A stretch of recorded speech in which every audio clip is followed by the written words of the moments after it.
الذي خلق الموت والحياة ليبلوكم أيكم أحسن عملا وهو العزيز الغفور তিনি সব কিছুর উপর ক্ষমতা রাখেন। কাজের দিক দিয়ে তোমাদের মধ্যে কে উত্তম তা পরীক্ষা করে দেখার জন্য তিনি মৃত্যু ও জীবন সৃষ্টি করেছেন, আর তিনি পরাক্রমশালী ও ক্ষমাশীল।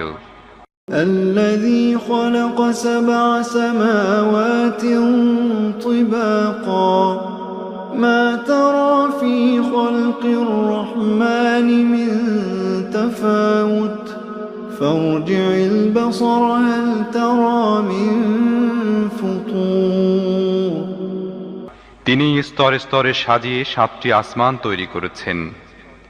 তুমি রহমানের সৃষ্টিকর্মে কোনো প্রকার অসঙ্গতি দেখতে